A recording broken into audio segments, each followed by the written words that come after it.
Why was Baxter Stockman white in the original Ninja Turtles TV show? Baxter Stockman is a villain that was introduced in the second issue of the Teenage Mutant Ninja Turtles comic book back in 1984, and he was black.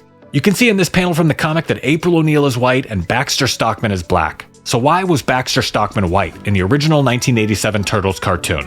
Now, I can't be sure. This show is decades old, and some of the people who worked on the show have passed away. I haven't spoken to anyone directly, but I've read in several places that the people behind the show didn't want to depict a black man who is subservient to Shredder, as it could be seen as distasteful or racist. Especially because Baxter calls Shredder Master throughout the show. Yes, Master. Coming, Master. Good idea, Master. Now, I'm not sure if this is just an urban legend or rumor, or if it's the truth, but it does seem plausible, even if it is just a theory. I don't think the people who made this kids show wanted to include a black person calling someone Master. There was also the threat of violence from Shredder if Baxter didn't do what he was told. Silence, Toad! Do as I say, and now! As you wish, Master. Baxter was forced to work against his will. They didn't want to create a black character that's a slave to Shredder. It's kind of funny. You end up getting called racist no matter what. You leave a black guy out, racist. Include him and have him say Master, also racist. What is this rule about never showing a subservient black person?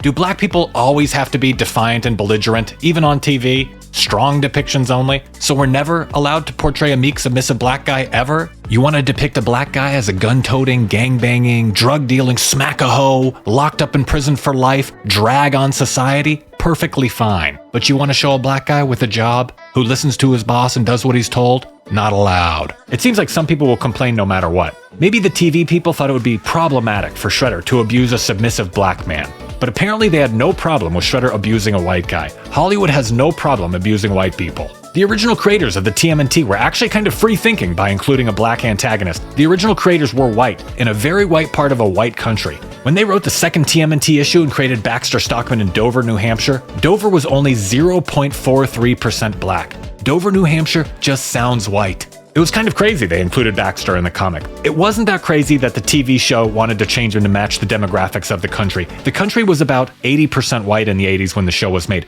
Only 1 in 9 Americans were black at the time, and most were in the South. Many areas were 0% black, including the birthplace of the Turtles. So why did the TV people change Baxter Stockman to be white? I wouldn't be surprised if they changed Baxter Stockman's race without any serious thought at all. I don't think they necessarily had to have any big, important reason to change it. Even TMNT co-creator Peter Laird doesn't know why Baxter's race was changed. A fan asked about the change to Baxter and Peter Laird replied, "I'm not really sure why his race was changed for the cartoon. His race really wasn't that important." Peter Laird also revealed they had created concept art for a white version of Baxter and a black version for the cartoon show. They ended up going with a look that was similar to Doc Brown from the Back to the Future movies, which were really popular at the time. Maybe that was why they decided to change Baxter's race. But who knows, maybe they didn't want to include a black guy who gets beaten by his master if he doesn't do what he's told. Can you blame them?